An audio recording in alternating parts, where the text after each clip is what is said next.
So we've just got off the canal boat now and we're just about to walk the way to Wolseley. We are trekking up to Wolseley Wood and Scout campsite. Oh, bug.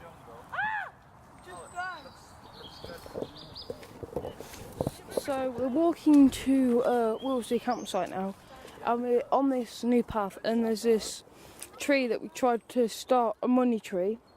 We hope that everyone will put money into the tree, like make a wish, but no one has, because it's a bit far away from the path. The coin is still there, and it's still bent from where we hit it with the big rock.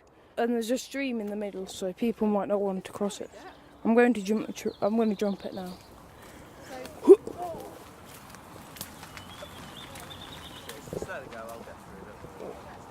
We're at Oakfoot Colliery and we've been given a walk by Doc Mawson. Locals called the pit Thought It. Who'd have thought it built a colliery down in the woods? Joseph Wilkes, a local entrepreneur, sunk a number of pits in the area. He used Newcomen engines to pump water from the pit bottom, which meant coal could be mined from greater depths. We are looking at a pyramid-shaped block which has a plaque on it saying Oakfoot number 1, depth of cap is 3.7 metres and cap cast 16th of the second 91. What is your first thoughts when you saw the forest? My first thoughts were, how on earth did it grow this big from one singular tree?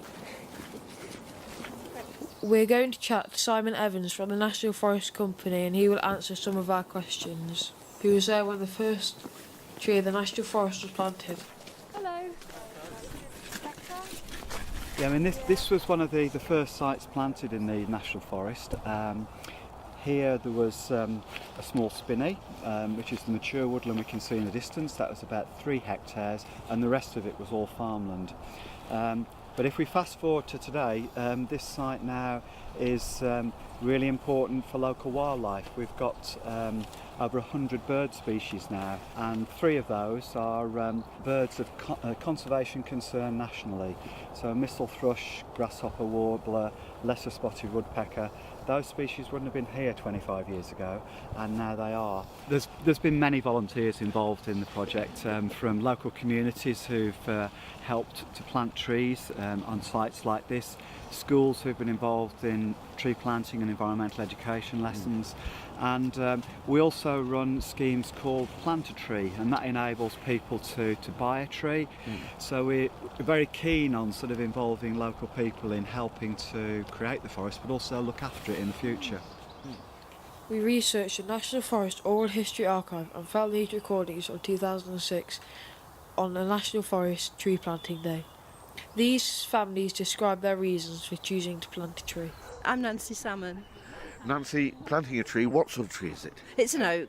Karen here bought this for her uncle, Gerald, my husband, for his 70th birthday. Oh, that's rather nice. Well, congratulations on your 70th birthday. Oh, thank you very much. I'm Mary Jewis, and my husband and I were both members of Hinckley Ramblers Club, and we came here often, and he loved it, and we thought it was a nice idea. What sort of tree have you planted? An oak, because he was a big man and a strong man.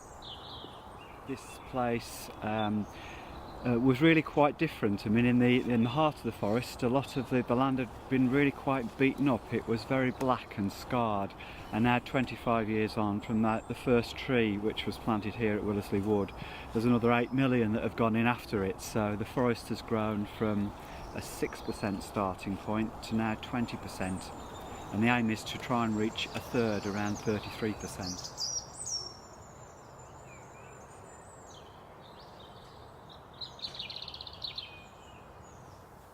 Wolseley campsite is hidden away amongst trees, and it wouldn't be the same here without the trees. They play a vital role in the past, present and future of Wolseley.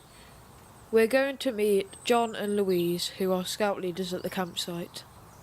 We're going to chat to Richard Moore and Richard Liddington, who are part of Ashby Hastings Scouts and have been coming here since they were young. This is the back of the gatehouse. With all like, and you can see the original shape of it there, and the original building, then where they put the front on it, in that colour. And then obviously there's the toilet. That's all like just the hut where people camp. And then if you go down there, it takes you to all the climbing tower, and then the archery range is behind this shed. Yeah. From 1086 and until the 1950s, there was Wolseley Hall, which was listed on this campsite. The hall, built of red brick, stood in a 155-acre park and was home first to the Abney family. Then the Hastings family of Ashby Castle bought it. Charles Hastings, who spent his later years at Wolseley Hall, had a successful military career. However, he shot himself on the 30th of September 1823. He requested that acorns be planted over his grave so that he would have the satisfaction of knowing that his body would rear a good English oak. Committed suicide and left in his will or a note that they were to bury 6 acorns over his body and then look after these acorns or the oak trees and then pull 5 out and leave the best one virtually to keep him buried, and that's the remaining one. The hall fell derelict and was bought by Leicestershire Scout District in 1952 along with a small area of land. The hall was demolished, needing 7 attempts using explosives. Part of the gatehouse is still to be seen. The site provides an excellent facility for outdoor adventure and is well used. I'd first come as a scout.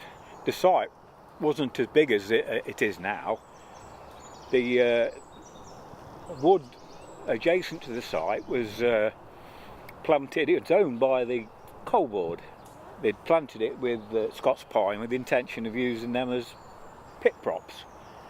But obviously, as the mines shut, they were no longer required. And at a later date, they sold this area to the Scouts. So that extended the woodland here. Tree climbing tips and tactics. Have really long appendages. Well, you'll be good at it then. Help each other. Slime. Any other? Make sure you remember the way you went up. Yeah, see, Because when you use a ladder down again, you're going to need it.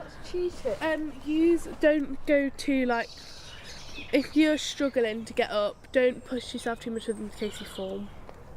Don't climb a tree if it's wet.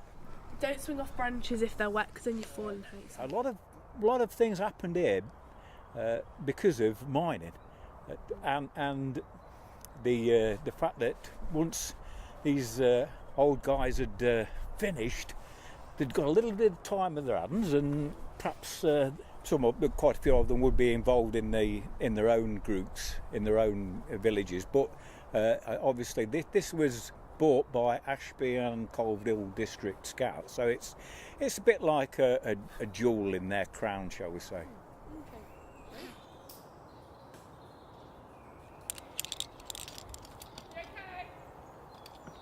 Louise and John are about to let us go on the zip wire, and we're all very excited.